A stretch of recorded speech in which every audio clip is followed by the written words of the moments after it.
총신대에서 구약을 가리키는 김지찬 교수님은 작년에 성경과 팬데믹이라는 책을 출간을 했습니다. 이 책은 구약에 나오는 전염병을 모두 조사를 하고 또 역사적으로는 전염병에 시달렸던 종교개혁자 말틴 루터의 행적과 글을 또 조사를 하면서요. 신학적이고 실천적인 권고를 하는 책의 내용으로 되어 있습니다. 저는 여전히 코로나19가 온 세상을 혼란스럽게 하는 상황에서 이 책의 결론이 매우 궁금했는데요. 김지찬 교수는 성경에 등장하는 전염병과 또 역사에 등장하는 전염병을 고찰한 후에 전염병은 하나님의 형벌이라는 결론을 내립니다. 그리고 전염병의 목적은 우리의 신앙을 테스트하는 것이다. 이렇게도 결론을 내렸습니다. 여러분, 다시 코로나19가 유행을 하고 있는 상황인데요. 하나님께서 코로나19를 여전히 우리 가운데 두시는 이유가 무엇이겠습니까? 우리가 모든 것을 다 알 수는 없지만 하나님의 계시의 말씀과 그리고 역사를 통해서 우리가 생각을 해보면요. 이 김지찬 교수의 말씀 이야기대로 하나님께서 우리의 신앙을 테스트하고 있다는 생각이 듭니다. 우리의 신앙이 참 신앙인지 아니면 거짓 신앙인지, 우리의 예배가 베델의 예배인지 아니면 세겜의 예배인지를 테스트하고 계신다는 생각이 듭니다. 이렇게 교회에 모여서 예배 드릴 수 있는 것도 큰 은혜라는 생각이 드는데요. 오늘은 질투의 시험이라는 제목으로 창세기 43장을 함께 생각을 해보겠습니다. 오늘도 오늘 본문의 내용을 간단하게 우리가 정리를 해보고 또 이어서 정리를 해보겠습니다. 오늘 본문의 첫 번째 이야기는 가나안에서 가족회의를 하는 내용인데요. 여러분 첫째 옆에다가 가나안에서라고 한번 적어보겠습니다.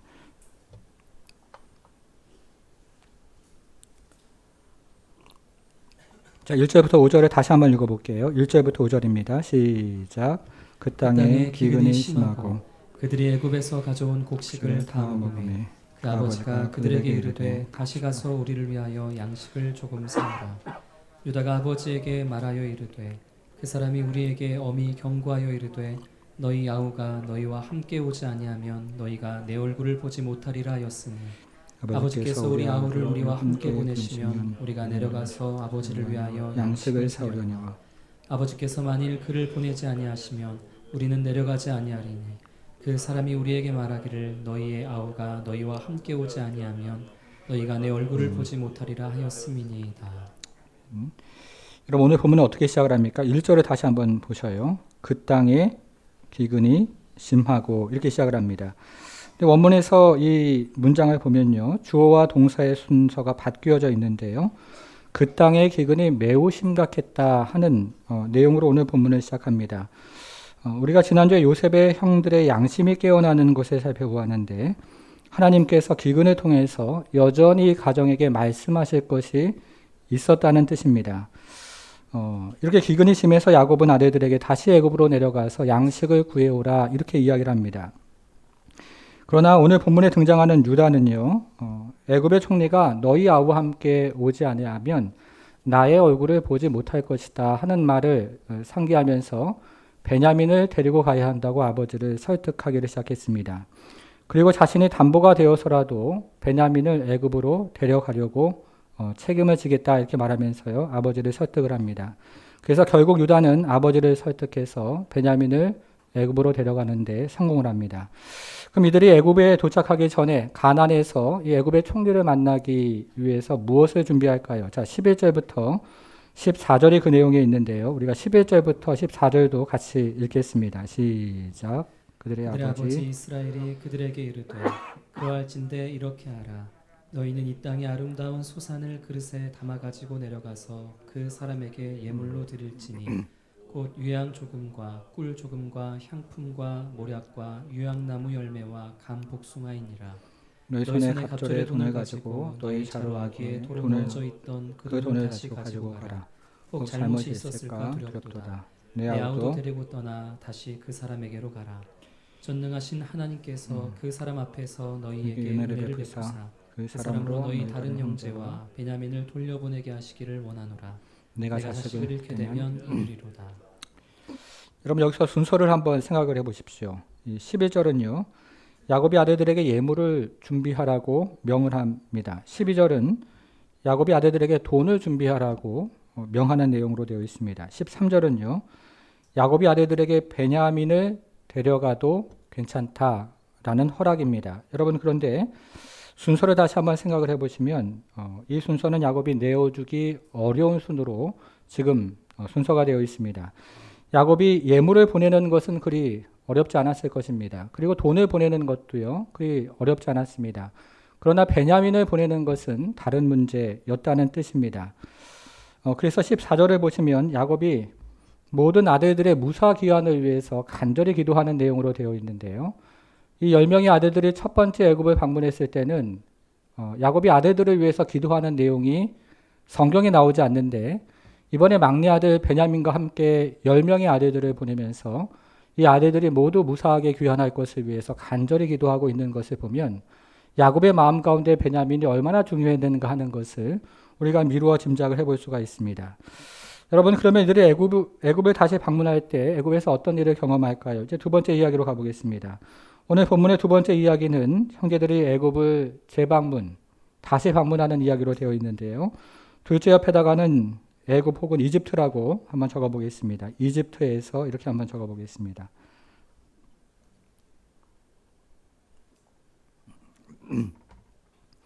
요셉의 형제들은 애굽을 다시 방문하면서 요셉이 베푼 연회에 참석하는 기회를 얻게 되는데요.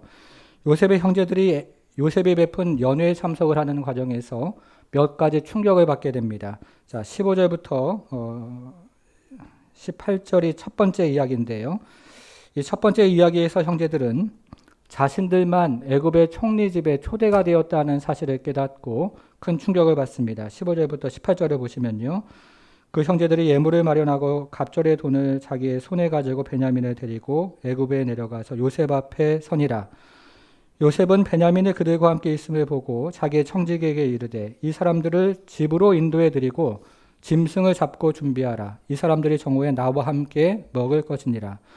청지기가 요셉의 명대로 하여 그 사람들을 요셉의 집으로 인도하니 그 사람들이 요셉의 집으로 인도됨에 두려워하여 이르되 전번에 우리 자루에 들어있던 돈의 일로 우리가 끌려드는도다.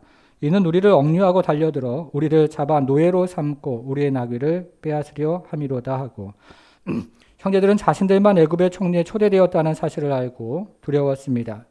여러분, 수많은 나라에서 수많은 사람들이요, 지금 애굽에 도착을 해서 양식을 구하고 있는 이 상황에서 자신들만 애굽의 총리의 집에 인도 초대되었다는 사실을 알고 이것이 매우 이들에게는 두려웠던 것입니다.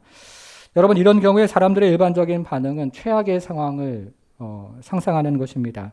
형제들도 지난번에 애굽을 방문할 때 자루에 들어있었던 그 돈 때문에 이제 애굽의 총리의 집으로 끌려가서 그곳에 있는 감옥에 들어가게 되고 노예가 된다는 최악의 상상을 지금 머릿속으로 했던 것입니다. 이것이 이들에게 있었던 첫 번째 충격입니다. 두 번째 이야기인데요. 둘째로 형제들은 요셉의 청지기의 이 말 때문에, 수수께끼 같은 말 때문에 또 충격을 받았습니다.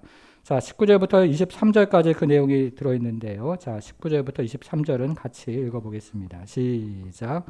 그들이 요셉의 집 청지기에게 가까이 나아가 그 집 문 앞에서 그에게 말하여 이르되 내 주여, 우리가 전번에 내려와서 양식을 사가지고 여관에 이르러 자루를 풀어본즉 각 사람의 돈이 전에 그대로 자루 아귀에 있기로 우리가 도로 가져왔고 양식 살 다른 돈도 우리가 가지고 내려왔나이다.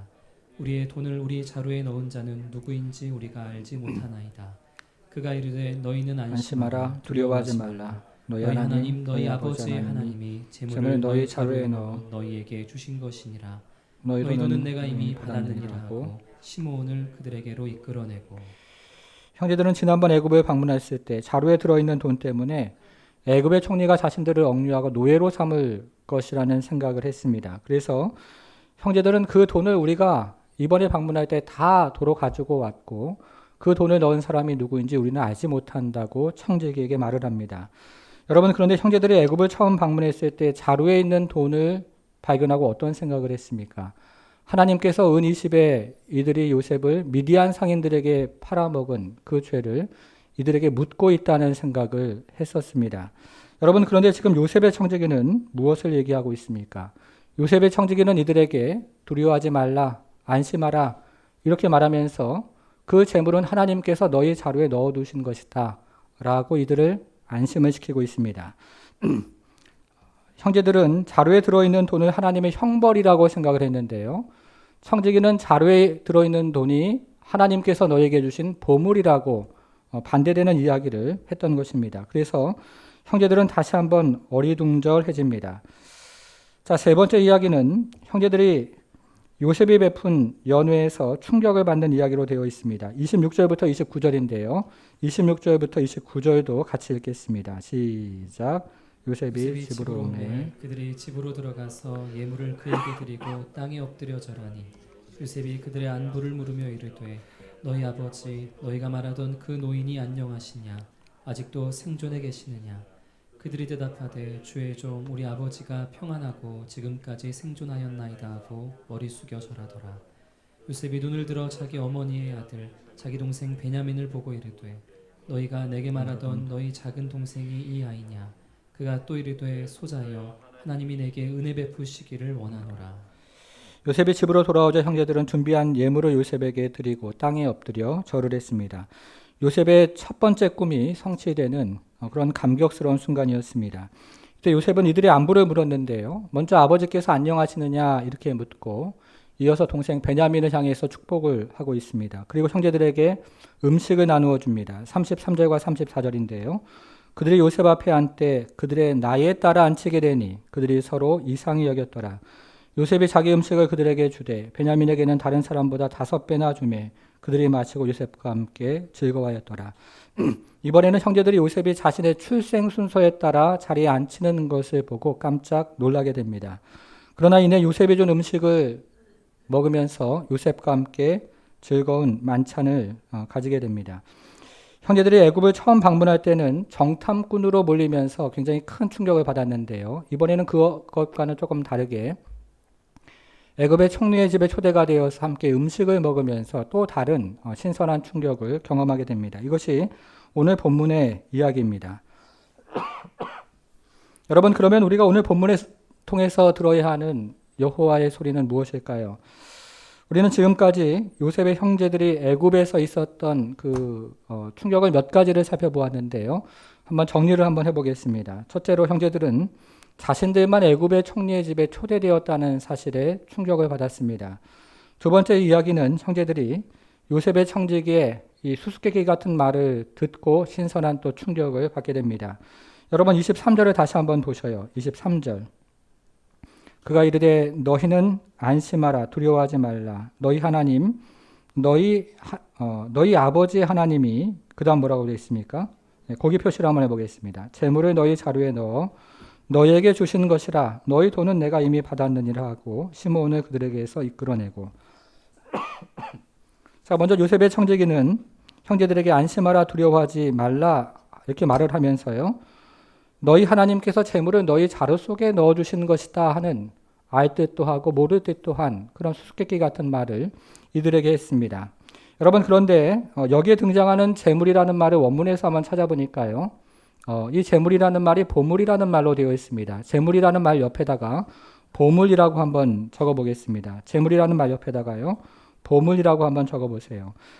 다시 말하면 여기에 등장하는 재물이라는 말은 원문에서 돈이라는 말로 되어 있지 않고 보물이라는 말로 되어 있습니다. 여러분 그러면 하나님께서 오늘 본문을 통해서 형제들에게 주시고자 하는 보물은 무엇일까요? 여러분들이 만일이 하나님이라면 이 시점에서 여러분들은 형제들에게 어떤 보물을 주시겠습니까? 제가 만일이 하나님이라면요. 저는 이 시점에서 이들에게 필요한 양식 그걸 가득 부어서 주고요. 또 이들에게 필요한 건강, 또 재물, 또 능력, 지혜를 더불어서 아마 주었을 것 같습니다. 여러분 그래서 우리는 지금부터 하나님께서 형제들에게 주시는 보물이 무엇인가 하는 것을 오늘 본문을 통해서 함께 살펴보기를 원하는데요. 우리가 오늘 본문을 통해서 살펴보면서 또 예배를 드리면서 하나님의 보물이 무엇인지를 발견하고 이 보물을 받아 누리는 이 시간이 되기를 간절히 축복합니다. 첫 번째 보물입니다. 첫 번째 보물은 27절에 나와 있습니다. 27절을 같이 한번 보겠습니다. 자, 요셉이 그들의 무엇을 물었습니까? 여기도 표시를 한번 해보셔요. 안부를 물으며. 여기서 말하는 안부라는 말도 원문에서는 샬롬이라는 말로 되어 있는데요. 여러분 안부 옆에다가는 샬롬이라고 한번 적어보겠습니다. 안부 옆에다가 한번 샬롬이라고 한번 적어보셔요. 그래서 요셉이 형제들이 안부를 물었다는 말은 요셉이 형제들에게 샬롬 이렇게 말을 했다는 뜻입니다. 우리도 한번 해볼까요? 옆에 있는 분하고 한번 인사해 보겠습니다. 샬롬 이렇게 한번 인사 한번 해보겠습니다. 여러분들께서 지금 하셨던 것처럼 요셉이 형제들을 다시 보고 샬롬 이렇게 말을 했던 것입니다. 자, 이것이 첫 번째 보물이었습니다. 두 번째 보물은 34절에 나옵니다. 34절로 또 가보겠습니다. 요셉이 자기 음식을 그들에게 주되 읽기 시작을 하는데요. 여기 음식이라는 말의 표시를 한번 해보겠습니다. 음식. 요셉이 자기 음식을 이번에는 형제들에게 주었습니다. 이것이 오늘 본문이 이야기하는 두 번째 보물입니다. 여러분 이렇게 생각을 하면 하나님께서 요셉을 통해서 형제들에게 주시는 보물은 두 가지인데요. 하나는 영적인 보물인 샬롬이고 다른 하나는 육적인 보물인 음식입니다. 특별히 이들이 지금 영적으로 두려움에 사로잡혀 있고 육적으로는 기근에 굶주림에 사로잡혀 있다는 것을 생각하면 하나님께서 요셉을 통해서 주셨던 이 두 가지 보물은 이들에게 큰 힘이 되고 위로가 되는 보물이었을 것입니다. 여러분 그런데요. 오늘 본문을 저희가 끝까지 자세하게 묵상을 해보면 하나님께서 요셉을 통해서 형제들에게 주시는 보물은 단지 이들의 영적인 필요를 채워주고 육적인 필요를 채워주는 것만을 의미하지 않습니다. 우리가 지금부터 그것을 살펴보기를 원하는데요. 성경을 앞으로 넘겨서 창세기 37장으로 가보겠습니다. 창세기 37장, 요셉의 이야기의 시작이죠. 자, 37장으로 한번 가보셔요. 이 창세기 37장에는 요셉과 형들의 관계가 점점 멀어지는 몇 가지 사건이 기록이 되어 있는데요. 이 중에서 가장 중요한 사건은 요셉의 아버지가 특별히 요셉을 편애했던 사건이었습니다. 4절을 한번 보겠습니다. 37장 4절이죠. 그의 형들이 아버지가 형들보다 그를 더 사랑함을 보고 그를 미워하여 그에게 편안, 이 말의 표시를 또 한번 해보겠습니다. 편안하게 말할 수 없었더라. 자, 여기서 말하는 평안도 원문을 찾아보니까 샬롬이라는 말로 되어 있는데요. 편안 옆에다가 샬롬 이렇게 한번 적어보겠습니다. 우리가 43장에 찾아보았던 안부라는 말, 그리고 여기서 찾아보는 편안이라는 말, 우리말 성경에는 다른 말로 되어 있지만 모두 원문에서는 샬롬 이렇게 되어 있습니다. 편안 옆에다가 샬롬이라고 적어보겠습니다. 그래서 형들이 요셉에게 편안하게 말할 수 없었다는 말은요. 형들이 요셉에게 샬롬 이런 말을 한 번도 절대로 하지 않았다는 뜻입니다. 곱게 말하지 않았다는 의미이겠죠. 우리 형들은 요셉을 미워하고 시기해서 도단에서 요셉을 구덩이에 집어 던지는 사건이 발생을 합니다. 여러분 그러면 도단에서 형들이 요셉을 집어 던진 다음에 이 형제들이 무엇을 하고 있습니까? 자, 이번에는 또 뒤로 한번 가봐서요. 37장 24절 25절을 보겠습니다. 계속 37장 24절 25절입니다. 그를 잡아 구덩이에 던지니 그 구덩이는 빈 것이라. 그 속에 물이 없었더라. 25절 보셔요. 그들이 앉아서 어떻게 했습니까? 예, 음식의 표시를 또 해보겠습니다. 음식을 먹다가 형들은 요셉을 구덩이에 던진 후에 태연스럽게 음식을 먹었습니다. 아마도 이 음식은 요셉이 가져온 음식일 텐데요. 이들은 요셉에게는 주지 않고 자기들만 태연스럽게 음식을 먹었던 것입니다. 여러분 그러면 창세기 37장과 오늘 본문 43장은 매우 분명하게 연결이 되어 있다는 것을 우리가 자연스럽게 깨닫게 됩니다. 창세기 37장에서 샬롬이라는 말이 등장을 하고 또 음식이라는 말이 등장을 하는데요. 자, 형들은 요셉에게 샬롬을 말하지 않았고 또 형들은 요셉에게 음식을 주지 않았다 하는 것이 37장의 이야기입니다. 그러나 그로부터 20년이 지난 후에 40장을 보니까요. 이 43장을 보니까 이 43장에서도 샬롬이라는 말이 등장을 하고 음식이라는 말이 등장을 하는데 이번에는 반대로 요셉이 형들에게 샬롬을 말하고 그리고 또 요셉이 형들에게 음식을 주었다는 이야기로 되어 있습니다. 37장에서 형들은 요셉에게 샬롬도 말하지 않고 음식도 주지 않았지만 20년이 지난 43장에서 요셉은 형들에게 샬롬을 말했고 음식을 주었다는 뜻입니다. 여러분 그러면 하나님께서 요셉을 통해서 형제들에게 주신 보물이 무엇인지를 이 두 가지를 생각해 본다면 매우 분명하게 오늘 본문을 통해서 깨달을 수가 있습니다. 하나님께서 요셉을 통해서 형제들에게 주시고자 하는 보물은 바로 깨어진 가정을 회복하는 것이었습니다.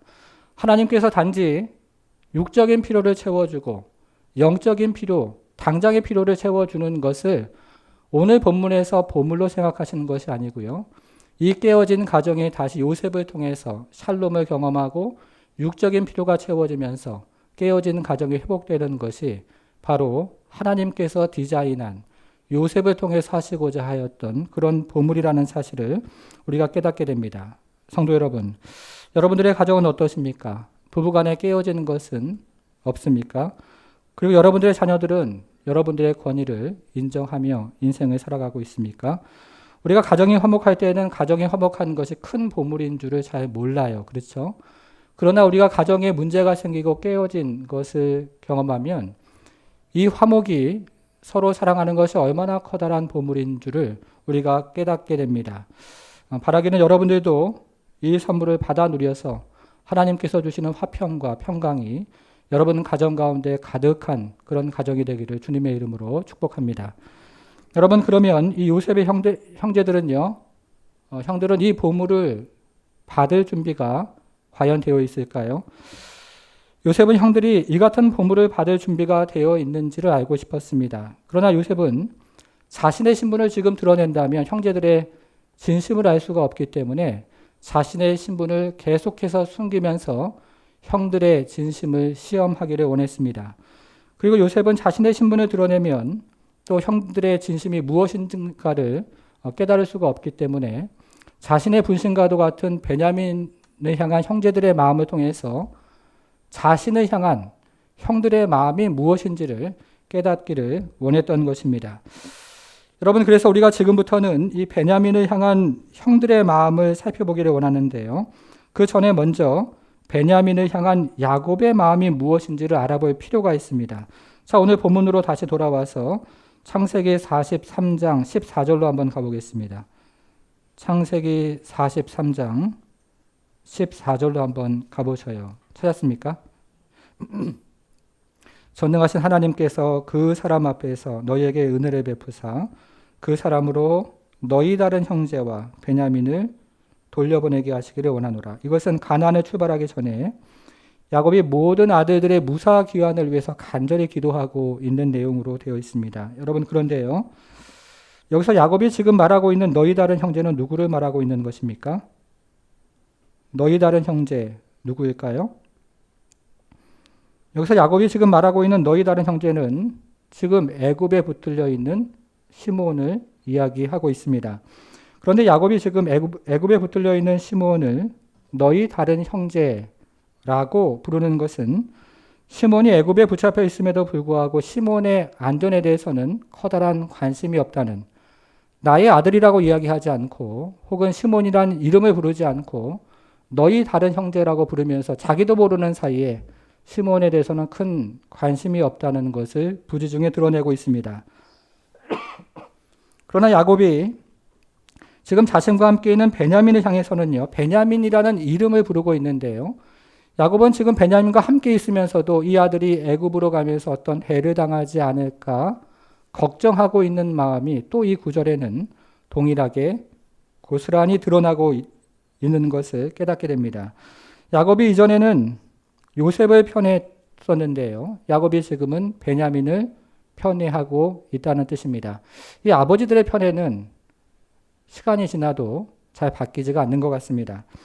여러분, 그러면요, 형제들은 과거에 요셉을 미워하고 시기했는데 지금은 또 아버지의 편애를 받고 있는, 이 사랑을 독차지하고 있는 베냐민에 대한 그 시기와 질투 그대로 계속하고 있을까요? 아니면 어떤 마음을 가지고 있겠습니까? 자, 먼저 유다의 마음을 한번 보겠습니다. 유다의 마음, 4절을 한번 보셔요.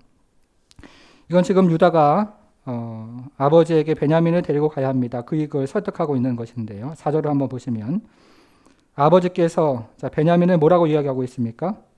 우리 아우를 우리와 함께 보내시면, 자, 베냐민, 배다른 형제를 지금 우리 아우라고 부르고 있습니다. 그렇죠?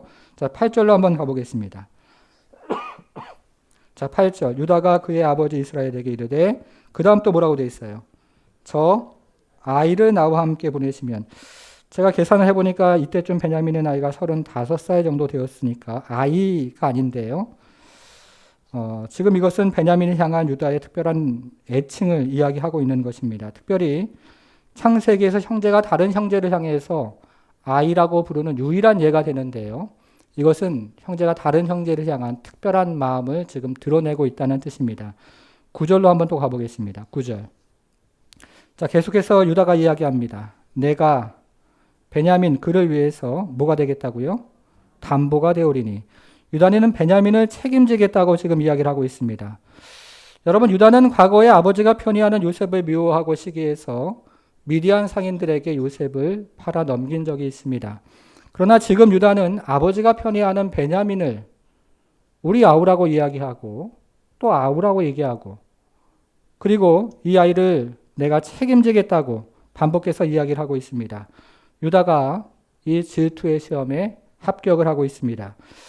여러분, 그러면 유다를 제외한 다른 형제들은 어떻습니까? 34절로 한번 가보겠습니다. 34절.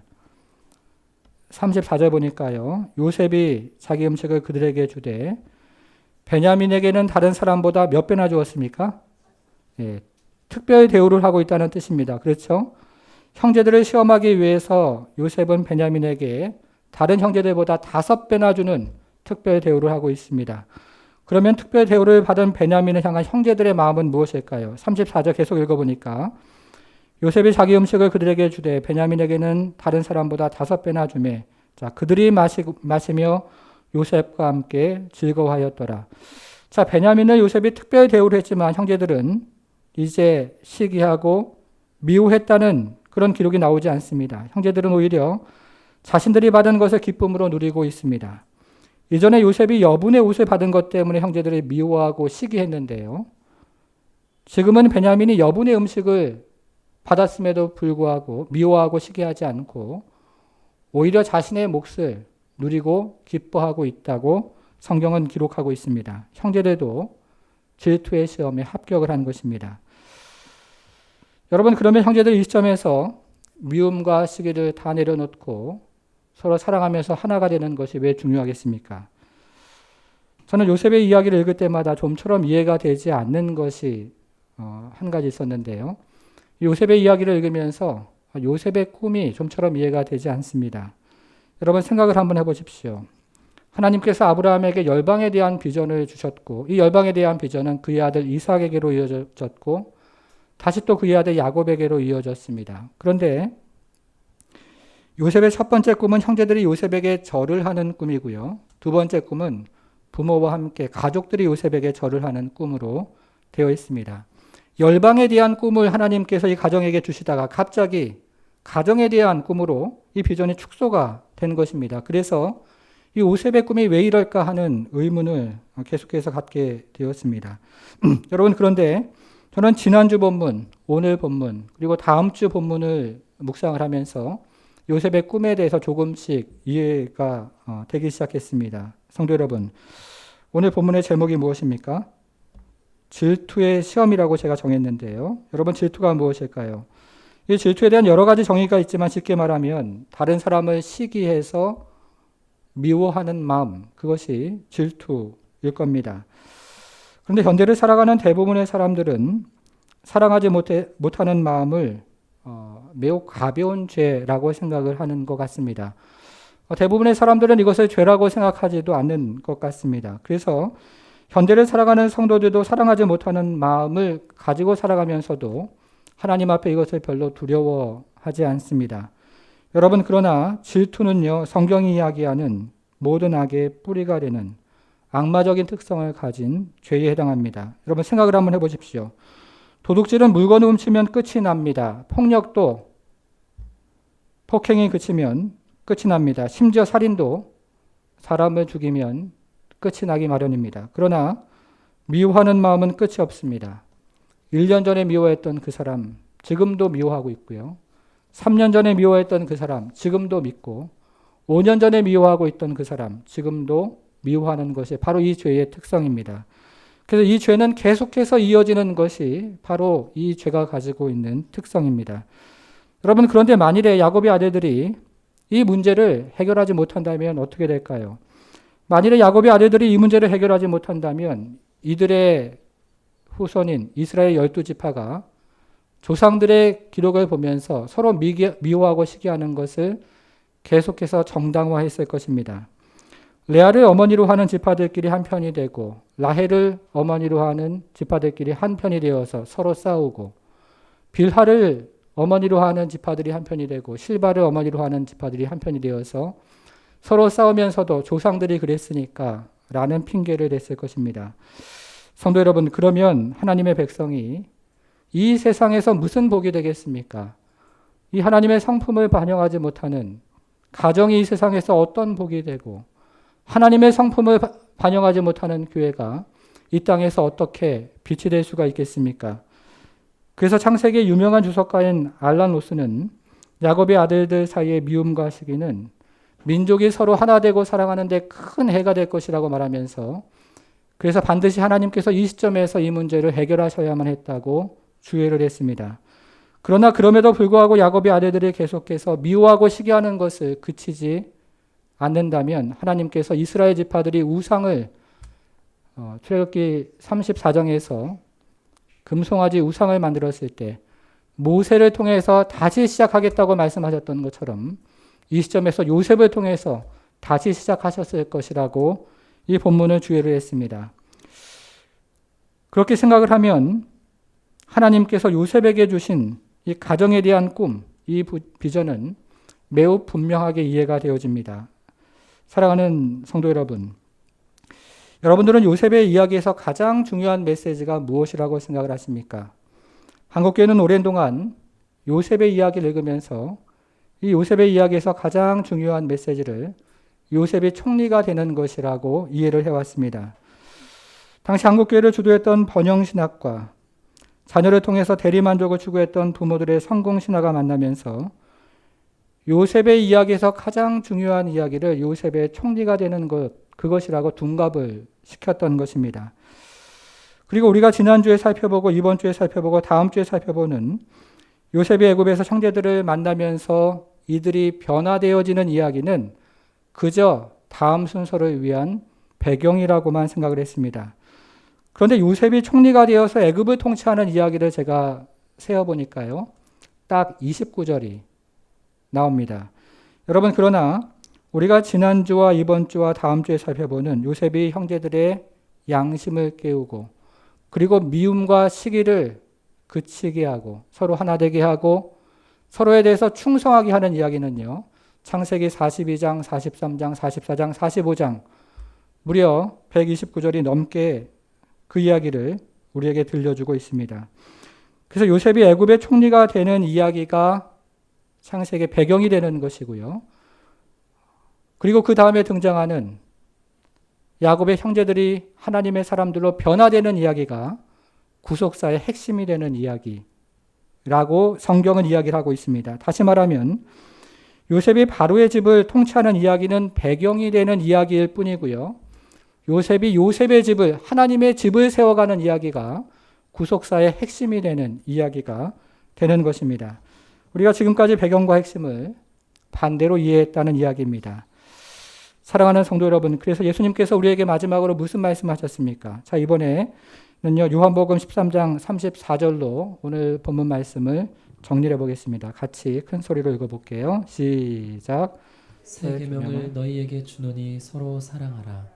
내가 너희를 사랑한 것 같이 너희도 서로 사랑하라.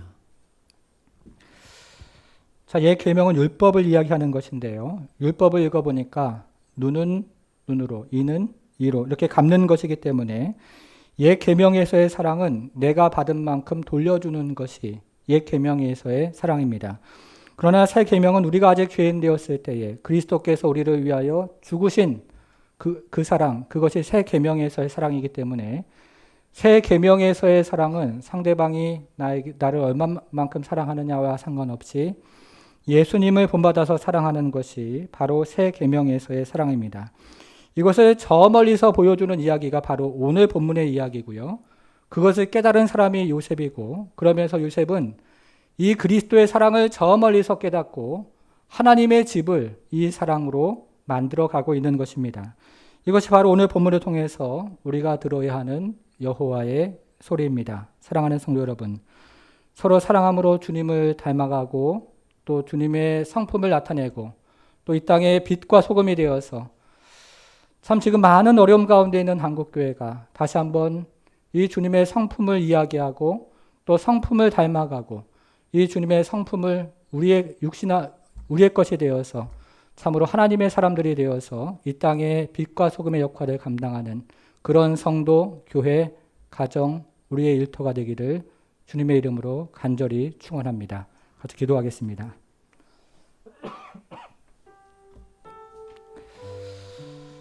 여러분, 요셉의 애굽의 총리가 되는 것은요, 단지 배경이라고 제가 말씀을 드렸습니다.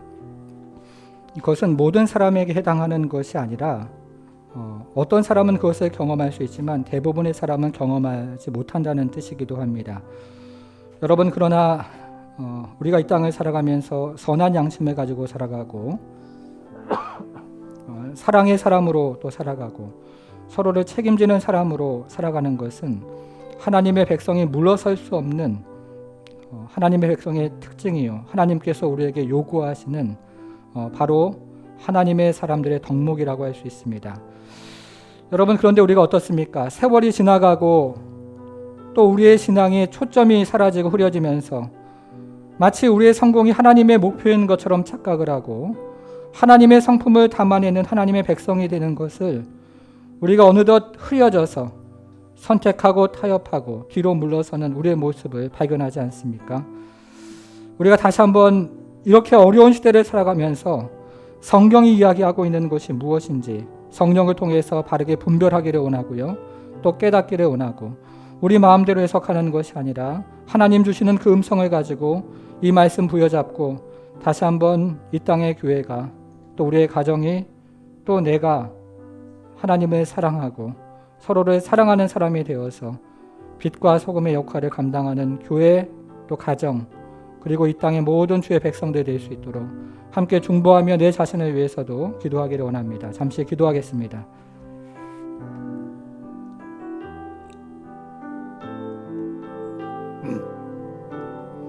하나님 아버지,